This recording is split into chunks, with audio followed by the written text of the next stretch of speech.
తర్వాత మీరు అది వరకు హోమియో మాస్టర్ గారు హోమియో వైద్య సేవల గురించి చెప్పేటప్పుడు చెప్పారు. మీరు బుజ్జి గారు ఇక్కడ ప్రత్యక్షంగా మాస్టర్ గారి దగ్గర ట్రైనింగ్ ఎక్కువగా అవకాశం దొరికిన వాళ్ళు కాబట్టి ఆ ఎక్స్పీరియన్స్తో మీరు డిస్పెన్సరీ టూర్లు కూడా చేసి ఇందా చెప్పినట్టుగా ఎక్కడెక్కడైతే వివిధ కేంద్రాల్లో కూడా డిస్పెన్సరీస్ డెవలప్ అయినాయో వాటికి వెళ్ళేవాళ్ళు అని, ఇందాక కూడా పాలకొల్లు ఇట్లా వెళ్ళేవాళ్ళం అని చెప్పారు. అవి ఏ సంవత్సరంలో అసలు ముందు మొదలైనాయి అలా టూర్లు వెళ్ళటం అనేది? మీరు ఇరువురు ఆ తీరుతెన్నులు ఎలా ఉండేవి? అలాగే డిస్పెన్సరీస్ అన్నప్పుడు మాస్టర్ గారు మీరు అదివరకు చెప్పారు అరవింద కేంద్రం ఎన్ కోటేశ్వరరావు గారిని ఏర్పడింది అని. అలాగే ఆయన దగ్గర స్టూడెంట్స్గా ఉన్న జగన్మోహన్ రావు గారు హిందూ కాలేజీలో ఆయన ద్వారా హోమియోది ఏర్పడిందని. అట్లా ఇంకా ఎవరైనా ఉన్నారా? ఇంకా ఆ ఏ డిస్పెన్సరీస్ అట్లా డెవలప్ అయినాయి ఎక్కడెక్కడ? మీరు ఏ కేంద్రాలకు అలా ఎక్కడికి వెళ్ళేవాళ్ళు వివరాలు కూడా తెలియజేయాల్సింది. మాస్టర్ గారి దగ్గర గుంటూరులో ఉన్నటువంటి విద్యార్థులుగా ఉండడం, మామూలు ఆధ్యాత్మికంగా శిష్యులుగా అయినటువంటి వారిలో ఎలా అయితే పుణ్యశాస్త్రి గారు మనకి ఆయన చెప్పారు, ఇక్కడ పుణ్యశాస్త్రి గారి ద్వారా ఎన్నో గ్రామాలు వాటిలో వ్యాప్తి ఆయన ద్వారా జరిగింది. గుంటూరు ప్రాంతంలో, పల్నాడు ప్రాంతంలో చాలా గ్రామాలకి వాటికి వ్యాప్తి అనేటువంటిది, చాలా కుటుంబాలు మాస్టర్ గారి దీంట్లోకి రావడానికి కారణం ఏంటంటే పుణ్యశాస్త్రి గారు ద్వారా జరిగింది. అలాగే మరొక ఆయన పుణ్యశాస్త్రి గారు వాళ్ళతో పాటు మాస్టర్ గారు విద్యార్థిగా ఉంటూ కాలేజీలో కొంచెం ఆయనకంటే కొంచెం సీనియరు విద్యార్థిగా ఉంటూ మాస్టర్ గారి దగ్గరికి వీటన్నిటికీ యాక్టివిటీస్లోకి వచ్చి మాస్టర్ గారి లెక్చర్స్, బయట లెక్చర్స్ కూడా అటెండ్ అయ్యి, తర్వాత ఆయన వృత్తిరీత్యా టీచర్గా వాడి నేటివ్ ప్లేస్కి అంటే విజయవాడ దగ్గరలో లోకల్గా, అంటే అప్పుడు వేరే విలేజ్గా ఉండేది, ఇప్పుడు విజయవాడ మన దగ్గరలోనే మన ఇది కంకిపాడు అనేటువంటి విలేజ్ ఉంది. ఇప్పుడు విలేజ్ విజయవాడ భాగమే అది. అక్కడ నేటివ్ అనమాట అయింది. అక్కడి నుంచి గుంటూరులో ఉండి చదువుకుని మాస్టర్కి, అంటే అప్పుడు కంకిపాడు కాదు, గుంటూరు వాసి ఆయన. గుంటూరులోనే చదువుకుని గుంటూరులో మాస్టర్ గారి దగ్గరికి వచ్చి, ఆ తర్వాత అక్కడికి కంకిపాడు ఏరియాలో అక్కడ సెటిల్ అయిపోయి, అక్కడ గవర్నమెంట్ దీంట్లో స్కూల్లో జాబ్ చేయడం ఒకటే కాకుండా అక్కడ మాస్టర్ గారు చెప్పినటువంటి లైన్స్లో ఒక గురుకులం ఒకటి స్టార్ట్ చేశారు ఆయన. ఆ తర్వాత ఏమో అక్కడ డిస్పెన్సరీ స్టార్ట్ చేశారు. ఆ తర్వాత అక్కడ ఆయన చేసినటువంటిది గురుకులం ఏంటంటే, ఆ వ్యక్తి ఎవరంటే ఆయన పేరు దుర్గాప్రసాద్ గారు, నందిరాజు దుర్గాప్రసాద్ గారని. ఆయన అక్కడ సెటిల్ అయినటువంటి ఆయన, చాలా సీనియర్ మోస్ట్ ఆయన కూడా చాలా నిర్విరామంగా ఆయన అక్కడ ఎస్టాబ్లిష్ చేసినటువంటి అవే కాకుండా ఆయన కూడా చాలా చోట్లకి వెళ్ళి ఆ వైద్య సేవా కార్యక్రమం ఎక్కడి దాకా వెళ్ళి, ఆయన కూడా అనంతపురం దాకా వెళ్ళేవారు. అదే తాడిపత్రి, అనంతపురం అటుపక్క ఆయన కూడా వెళ్ళేవారు. చాలా సంవత్సరాలు ఆయన కూడా వెళ్ళి అక్కడ చాలామందికి ఈ మాస్టర్ గారి యొక్క ఇవన్నీ కూడా తెలిపి అక్కడ వైద్య సేవా కార్యక్రమాలు చేసి వస్తూ ఉండేవారు. ఆయన టూర్స్ చేస్తూ ఉండేవారు. కోటి తర్వాతేమో ఇంకో ఆయన మాస్టర్ గారి యొక్క విద్యార్థి భిండు కాలేజీలోనే ఆయన మాస్టర్ గారి దగ్గరికి, అంటే ఆ కాలేజీలో చదివారు కానీ డైరెక్ట్గా ఆయన స్టూడెంట్ కాదు, కానీ మాస్టర్ గారి దగ్గరికి ఆయన రావడం, ఈ ప్రణాళికలు ఇచ్చేయడం. ఆయన తర్వాత దేవాదాయ శాఖలో ఆయన వర్క్ చేశారు, ఆయన ఆఫీసర్గా వర్క్ చేశారు. తర్వాత ఈ అరవింద కేంద్రం అనేటువంటిది వాళ్ళనే ప్రారంభం చేయడం అయింది. మాస్టర్ గారు అరవింద సెంటర్ అనేటువంటిది వాళ్ళతో ఎస్టాబ్లిష్ చేశారు. ఆయన ఈ మాస్టర్ గారి దగ్గర ఈ హోమియోపతి వైద్యమతి నేర్చుకుని ఆయన నెల్లూరు వెళ్ళి అక్కడ ఒంగోలు సెటిల్ అయిపోయారు. ఆయన వెళ్ళి అక్కడ వైద్యాలయం చాలా సంవత్సరాల నుంచి అక్కడ వైద్యాలయం నిర్వహిస్తూ ఆయన ఇప్పటికీ అంత వయస్సు బాగా పెద్ద వయస్సు ఆయనకి, అయినా కూడా ఓపికగా వచ్చినటువంటి వాళ్ళకి ఆయన వైద్య సేవ చేస్తూ అక్కడ ఒంగోలులో ఉన్నారు.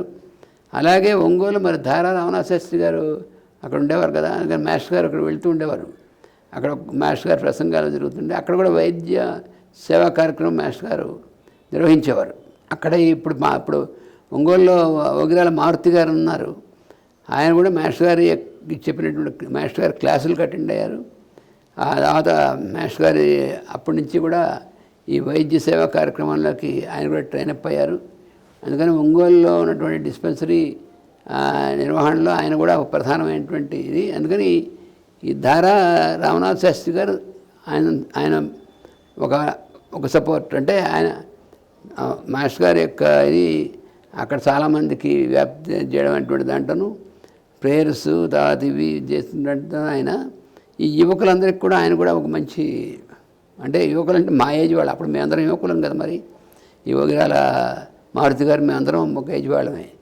అందుకని అప్పుడు వాళ్ళందరూ కూడా ఈ పెద్దవాళ్ళు ఆ వయసులో ఉన్నటువంటి వాళ్ళు కూడా అందరికీ ఒక మంచి సపోర్ట్గా చేసేవారు. అందుకని ఈ వైద్య తర్వాత ఇంకోటి శ్రీశైలం సెంటర్ ఒకటి చాలా మరి ఇప్పుడు చాలా బాగా ఎస్టాబ్లిష్ అయినటువంటి సెంటర్స్లో ఈ శ్రీశైలం సెంటర్ మాస్టర్ గారు ఎలా చేశారనేటువంటిది ఒక చాలా అద్భుతమైనటువంటి, అది ఇంతకుముందు కూడా ఒకసారి నేను చెప్పాను. శ్రీశైలం డిస్పెన్సరీ అనేటువంటిది శ్రీశైలంలో అసలు మాస్టర్ గారి కార్యక్రమాలకు ఒక కేంద్రం అవుతుందనేటువంటిది ఎవరికి తెలియదు.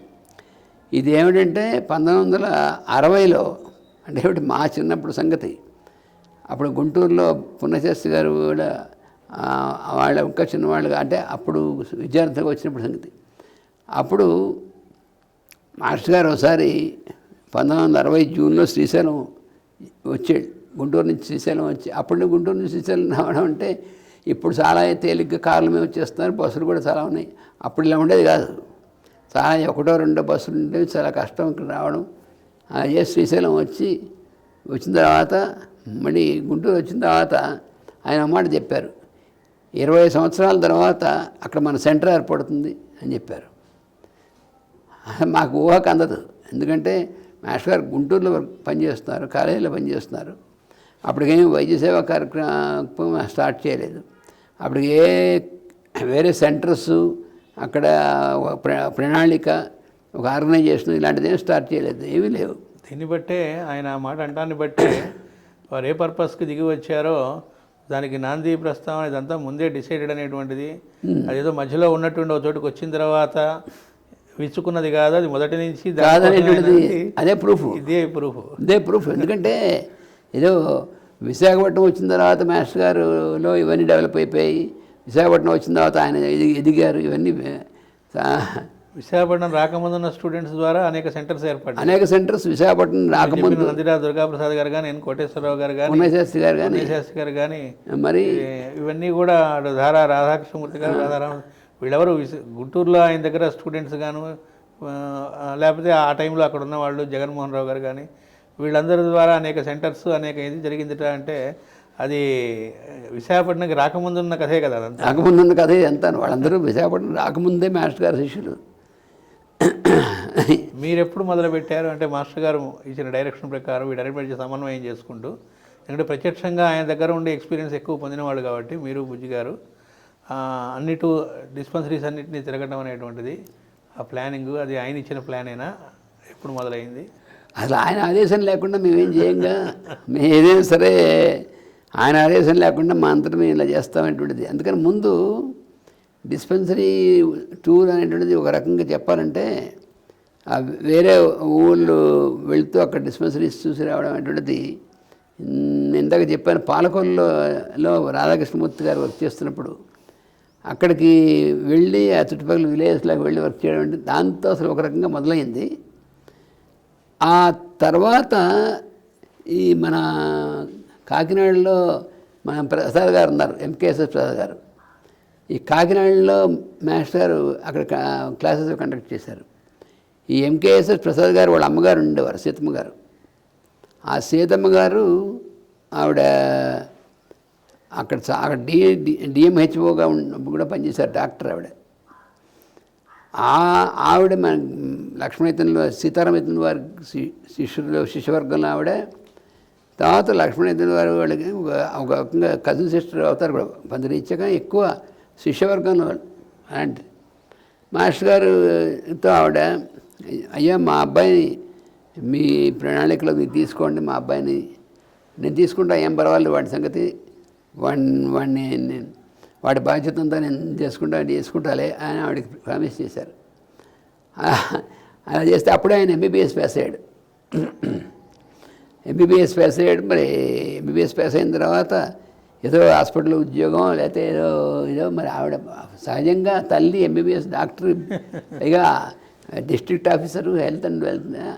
కానీ ఆవిడ ఏం చేసింది అంటే, మాస్టర్ గారు మీకు అప్పచెబుతాను మా అబ్బాయిని అని చెప్పింది. అయితే ఆయన మాస్టర్ క్లాసులు అటెండ్ అయ్యాడు ఆయన.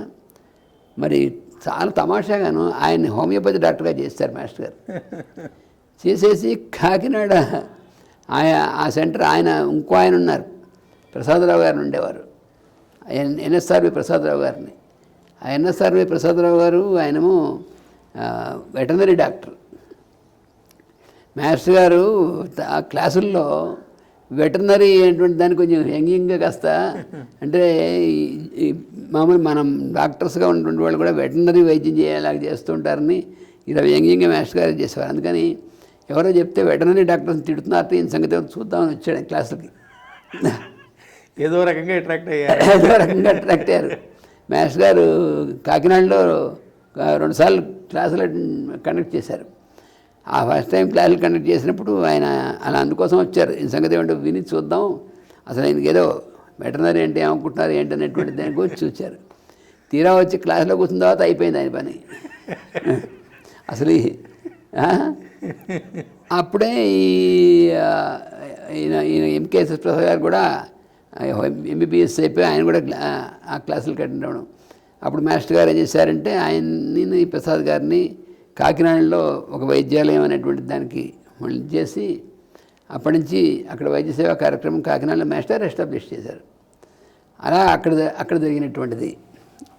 తర్వాత రాజమండ్రిలో కూడా అలాగే మాస్టర్ గారు అక్కడ ఉన్నటువంటి మాస్టర్ గారి దగ్గరికి వచ్చి వెళ్ళేటువంటి వర్గం వాళ్ళు ఉండేవారు. వాళ్ళు మంచి వాలంటీర్స్గా చేస్తే అప్పుడు రాజమండ్రిలో కూడా డిస్పెన్సరీ మాస్టర్ స్టార్ట్ చేశారు. ఆ తర్వాత ఏంటంటే ఈస్ట్ గోదావరిలో మనకి కాకినాడ చాలా మెయిన్ అయినటువంటిది, రాజుగారి దగ్గర అమలాపురంలో చాలా పెద్ద డిస్పెన్సరీ అయినటువంటిది. తర్వాత భీమవరం ఎలాగో మాస్టర్ మామయ్య గారు రాధాకృష్ణ మామయ్య గారు ఆయనే అసలు అక్కడికి భీమవరం వెళ్ళాల్సిన అవసరం లేదు, ఎందుకంటే ఆయన సీనియర్ మోస్ట్. మాస్టర్ గారి దగ్గర ఫస్ట్ అయినటువంటి కాబట్టి అక్కడ ఆయన పూర్తిగా ఇండిపెండెంట్గా ఆయన రన్ చేసేవారు అక్కడికి అనేటువంటిది. ఆ తర్వాత ఏంటంటే అటుపక్కన శ్రీకాకుళంలో మాస్టర్ గారు క్లాసులు కండక్ట్ చేశారు. ఆ శ్రీకాకుళంలో కండక్ట్ చేసినప్పుడు గుంటూరు నుంచి యోగిరాజు రామచంద్రరావు గారు వచ్చి అక్కడ ఉన్నారు. మాస్టర్ గారు ఎప్పుడైనా ఎటైనా వెళ్తే ఆ క్లాసులో రామచంద్రరావు గారు చెప్పేవారు. ఎందుకంటే శ్రీకాకుళంలో వాళ్ళని తయారు చేశారు. శ్రీకాకుళంలో ఎంఆర్ఎల్ రావు గారు తోడేళ్ళు వాళ్ళు ఉండేవాళ్ళు. అక్కడ వాళ్ళను కానుకోళ్ళు వారి అంతా అక్కడ వాళ్ళు సుదర్శన్ రావు గారిని, తర్వాత మాధవరావు గారిని, వీళ్ళంతా మాధవరావు గారు అనేటువంటి ఆయన ఎప్పటికి కూడా చాలా వృద్ధులైన ఆయన కూడా మాస్టర్ క్లాసులో అటెండ్ అయ్యారు. ఆ శ్రీకాకుళంలో ఈ క్లాసెస్ అనేటువంటిది కండక్ట్ చేసి అక్కడ ఎస్టాబ్లిష్ చేయడం అనేటువంటిది అప్పుడు మాస్టర్ గారు క్లాసులు పెట్టినప్పుడు అప్పటి నుంచి అక్కడ శ్రీకాకుళంలో కూడా జరిగింది. అక్కడ తర్వాత మరి బాలభాను విద్యాలయం కూడా మాస్టర్ గారు విశాఖపట్నంలో చేసిన కాకుండా శ్రీకాకుళంలో కూడా ఒక బాలభాను విద్యాలయం అనేటువంటిది అక్కడ ఇప్పుడు కూడా యాక్టివ్గా అక్కడ జరుగుతూనే ఉంది. అది అలాగే అక్కడ తర్వాత ఇక్కడ వచ్చిన తర్వాత ఈ మరి విజయవాడలో మరి మాస్టర్ గారు క్లాసెస్ కండక్ట్ చేశారు. అక్కడ మన ఎస్కేపి గోపాలాచార్య గారు మామయ్య గారు ఉండేవారు. వారింట్లో ఉండి అప్పుడు మా తాతగారు విశాఖపట్నం వచ్చేసారు నాన్నగారి దగ్గరికి. వచ్చేసినా ఆయన నాన్నగారు క్లాసులు కండక్ట్ చేసేప్పుడు మళ్ళీ తాతగారు వెళ్ళి ఆయన కూడా అక్కడ ఉండేవారు సరదాగా చేస్తూ. అందుకని అక్కడ క్లాసెస్ కండక్ట్ చేశారు. చాలామంది బృందం అప్పుడు తెనాలి నుంచి, గుంటూరు నుంచి, వేరే వాళ్ళ నుంచి కూడా వచ్చి అక్కడ డిస్పెన్సరీకి అంటే ఆ సందర్భంలోనే గన్నవరం రామానుజం గారు కూడా అక్కడ ట్రైనింగ్ క్లాసెస్ అటెండ్ అవ్వడం, అక్కడ కూడా గన్నవరంలో డిస్పెన్సరీ ఎస్టాబ్లిష్ అవ్వడం, తర్వాత ఏలూరులో యతీంద్ర సేవా సమితి తరఫున అక్కడ డిస్పెన్సరీ, ఎందుకంటే అప్పుడు లక్ష్మణీతులు వారు ఏలూరులో ఆశ్రమంలో ఉండేవారు ఎక్కువ, అందుకని ఏలూరులో డిస్పెన్సరీ అనేటువంటిది. ఇప్పుడు సీతారాం గారు కూడా అక్కడ ఏలూరులో ప్రెస్ చూస్తుండేవారు, అందుకని సీతారాం గారు కూడా ఆ డిస్పెన్సరీ మాస్టర్ గారి దగ్గర చేస్తే మాస్టర్ గారు వాళ్ళు ఏలూరులో అక్కడ ఉండి అక్కడ డిస్పెన్సరీ స్టేజ్, అందుకని అటు కాకినాడ, ఇటు రాజమండ్రి, ఇటు ఏలూరు, ఇటు భీమవరం, ఇవన్నీ ఆ కేంద్రాల్లో లాగా. తర్వాత కృష్ణా జిల్లాలో వస్తే ఈ విజయవాడ, మచిలీపట్నంలో మాస్టర్ గారు ఈ లోపల ఏం చేశారంటే సిహెచ్ఎన్ రాజు గారిని, ఈ సిహెచ్ఎన్ రాజు గారు కొంతకాలం విశాఖపట్నంలో ఉండి ఆయన జనకొండలో టీచర్గా ఉంటూ తర్వాత ఈ కొంచెం ప్రెస్ వర్క్ ఇవన్నీ చేస్తూ ఆయన కూడా ఇక్కడ ప్రెస్లోనే ప్రింటింగ్ ప్రెస్ని అలా వర్క్ చేయడం నేర్చుకోవడం అంటది. ఆయన ట్రైనింగ్ అంతా ఇక్కడ అయ్యారు. అయిన తర్వాత ఈ లోపల ఏమైందంటే మచిలీపట్నంలో త్రివేణి ప్రెస్ ఉంది, కానీ ఈ సిహెచ్ఎస్ఎన్ రాజు గారిని ఆ త్రివేణి ప్రెస్ అంటే త్రివేణి ప్రెస్లో మాస్టర్ గారి జిఎల్ఎన్ శాస్త్రి గారు వాళ్ళ అన్నగారు అక్కడ వర్క్ చేస్తుండేవారు. తర్వాత భావరాజు ఆయన త్రివేణి ప్రెస్ చీఫ్గా ఉండేవారు. ఆయన అక్కడికి ఈ రాజుగారిని పంపిస్తే అక్కడ స్కూల్ ఎస్టాబ్లిష్ చేశారు. అక్కడ కూడా బాలభాను విద్యాలయం స్కూల్ ఇప్పుడు కూడా నడుస్తూనే ఉంది. ఈ రాజుగారిని ఆ విద్యాలయం తర్వాత అక్కడ డిస్పెన్సరీ అనేటువంటిది అక్కడ చేసి మాస్టర్ గారు క్లాసెస్ కండక్ట్ చేశారు. ఆ క్లాసెస్ కండక్ట్ చేసినప్పుడు చాలామంది తయారయ్యారు. చాలామంది తయారయ్యి అక్కడ డిస్పెన్సరీ కూడా బాగా డిస్పెన్సరీ వర్క్ బాగా ఎస్టాబ్లిష్ అయ్యి నడుస్తున్నటువంటిది సెంటర్, యాక్టివ్ సెంటర్గా అక్కడ తయారైంది. సరే దుర్గాప్రసాద్ గారి కంకిపాడులో ఆయన ఇండిపెండెంట్గా బాగా అక్కడ డెవలప్ చేశారు. విజయవాడ డిస్పెన్సరీ కూడా విజయవాడలో పూర్ణానందంపేటలో అక్కడ మాస్టర్ గారు అక్కడ డిస్పెన్సరీ నాగేశ్వరరావు గారు ఉన్నారు. వాళ్ళ ఇంట్లో అక్కడ డిస్పెన్సరీ ఏం చేస్తే కృష్ణప్రసాద్ అని ఆయన కృష్ణమోహన్ అనేటువంటి ఆయన విచిత్రంగా అంటే ఆయన స్టేట్ బ్యాంకులో ఎంప్లాయీ నాగేశ్వరరావు వాళ్ళతో పాటు ఆయనకి మాస్టర్ గారి దగ్గర రావడం అదొక విచిత్రం. అసలు ఆయన డిస్పెన్సరీ దగ్గర రావడం ముందు ఆయనకి దానికి దీనికి సంబంధం లేదు. కానీ ఒకసారి ఆయన యువకుడు ఇంచుమించు మా ఏజ్ వాళ్ళు ఆయన అప్పట్లో ఆయనకి డాక్టర్లు చెప్పారు, నీకు చాలా సీరియస్ హార్ట్ ప్రాబ్లం ఉంది, నువ్వు ఎంతో కాలం బతకవు అని చెప్పేసి డాక్టర్స్ చెప్పారు. ఇంకా నీకు ఏం వైద్యం పెద్ద ఉపయోగం చెప్పారు మెడ్రాస్లో డాక్టర్స్. అప్పుడు ఆయన ఎలా తెలిసిందో ఎవరి ద్వారానో అంటే అదే ఈ నాగేశ్వరరావు వాళ్ళ ద్వారా మా గురువుగారు వస్తారు ఆయన చూద్దాన్ని తీసుకొస్తే మాస్టర్ గారి దగ్గరికి వచ్చాడు. ఆయన వస్తే మాస్టర్ గారు చూసి ఆ డాక్టర్లు చెప్పిన నిజమేను, నీకు లైఫ్ ఇంకా చాలా తక్కువే ఉంది, కానీ నువ్వు కనుక ఈ డిస్పెన్సరీ సర్వీస్ అనేటువంటి దాంట్లోకి వచ్చి మాస్టర్ గారి ఇంట్లోకి వచ్చి సర్వీస్లోకి వస్తే నీకు మళ్ళీ ఒక 20 సంవత్సరాలు ఎక్స్టెండ్ అవుతుందని చెప్పి మాస్టర్ గారు చెప్పారు. నువ్వు కనుక రాగలిగితే అయితే నేను రెడీ అన్నాడు. అతను ఎప్పటి నుంచి రమ్మంటారని ఇప్పటి నుంచి అన్నాడు, రెడీ అన్నాడు. అప్పుడు మాస్టర్ గారు వెంటనే అతన్ని విజయవాడ డిస్పెన్సరీ ఆ డిస్పెన్సరీకి రెగ్యులర్గా అతను డాక్టర్గా రమ్మని చెప్పి అతను క్లాసులో అటెండ్ అయ్యాడు. మాస్టర్ క్లాసులో అటెండ్ అయ్యాడు. చాలా డెడికేషన్తో అతను ఆ డిస్పెన్సరీ చేస్తే అసలు అతను బతకడు, కొద్ది రోజుల్లోనే పోతాడు అనేటువంటి అతన్ని చేసి తర్వాత అతను మ్యారేజ్ కూడా అయింది. మాస్టర్ చెప్పారు నీకు మ్యారేజ్ అవుతుంది, ఆ అమ్మాయికి కూడా చెప్పారు. మ్యారేజ్ అయింది, 2 పిల్లలు పుట్టారు వాళ్ళకి. ఆ డిస్పెన్సరీ అలాగ డెవలప్ అయింది. ఆ డిస్పెన్సరీ విజయవాడలో మాస్టర్ గారు క్లాసులు పెట్టినప్పుడే అప్పుడు గుంటూరు నుంచి రామచంద్రరావు గారును, ఒకరాల రామచంద్రరావు గారును, పిఎస్ఆర్ ఆంజనేయులు గారు కూడా గుంటూరులో ఉండేవారు. ఆయన వాళ్ళిద్దరు కూడా వచ్చేవారు. తర్వాత చాగంటి సాంబశివరావు కూడా వచ్చేవారు అక్కడికి, కొండారెడ్డి గారు వచ్చేవారు. వీళ్ళందరూ మాస్టర్ క్లాసులకు వచ్చేవారు. ఈ కొండారెడ్డి గారును కొంతమంది డాక్టర్స్ ఉండేవాళ్ళు. వాళ్ళు విశాఖపట్నం కూడా వచ్చి మాస్టర్ గారికి విశాఖపట్నంలో క్లాసులు కండక్ట్ చేసినప్పుడు అక్కడ కూడా వచ్చారు. ఆ తర్వాత రామానుజం గారు విజయవాడలో క్లాసెస్కి ఆయన అటెండ్ అయ్యారు. అందుకని వీళ్ళందరూ బాగా విజయవాడలో జరిగినటువంటి క్లాసెస్లో చాలామంది వీళ్ళందరూ తయారయ్యారు. అందువల్ల విజయవాడ యాక్టివ్ డిస్పెన్సరీ అప్పటికే ఉంది. అందుకని తర్వాత ఏంటంటే విజయవాడ, ఏలూరు, తర్వాత ఖమ్మం డిస్పెన్సరీ. ఈ ఖమ్మం, శ్రీశైలం ఇందాక కొంతలో అయిపోయింది. శ్రీశైలంలో ఎలాగంటే శ్రీశైలం డిస్పెన్సరీ అసలు ఎలాగా కేంద్రం ఎలా అయింది 60 ఏళ్ళు చెప్పారు, 20 ఏళ్ళ తర్వాతని. మరి ఇక్కడేమో శ్రీశైలంలో అసలు ఎప్పుడు మేము ఇదేలే. అలాగంటిది ఈయన శ్రీశైలంలో అప్పుడు ప్రకాశ్రావు గారిని, ఆయన ఇక్కడ ఇంజనీర్గా ఉండేవారు. ఆ ప్రకాశ్రావు గారు మాస్టర్కి క్లాసెస్తో అటెండ్ అవ్వడం జరిగింది. ఆ ప్రకాశ్రావు గారు ఏంటంటే ఆయన అక్కడ వచ్చిన తర్వాత, ఇక్కడికి వచ్చిన తర్వాత మాస్టర్ గారిని ఇక్కడ పిలవాలనేటువంటిది ఇక్కడ చాలామందికి చెప్పి మాస్టర్ని ఇక్కడ శ్రీశైలం పిలవాలి అనేటువంటిది ఆయన సంకల్పం వచ్చి ఆయన 1980లో మాస్టర్ గారిని ఇన్వైట్ చేశారు. సరిగ్గా ఏమైంది, ఆయన మాస్టర్ ఎప్పుడైతే 60 జూన్లో చెప్పారు కదా 20 ఏళ్ళ తర్వాతని, 80 జూన్లో ఇక్కడ శ్రీశైలంలో మాస్టర్ వచ్చి డిస్పెన్సరీ స్టార్ట్ చేయడం అటువంటి జరిగింది. అప్పుడు మాస్టర్ గారితో పాటు అప్పటి నుంచి ఆ ట్రిప్ నుంచి నన్ను రమ్మన్నారు, నువ్వు కూడా నాతో రా అన్నారు. అప్పుడు 80లో ఇక్కడికి శ్రీశైలం వస్తే డిస్పెన్సరీ ఎస్టాబ్లిష్ చేయడం, అది అవ్వగానే 2 months క్లాసెస్ కండక్ట్ చేయడం కూడా చేశారు దగ్గరలోనే ఇక్కడ. అప్పుడు ఆ 2 months క్లాసెస్ అప్పుడు కూడా నేను ఆయనతో పాటు ఇక్కడ ఉన్నాను.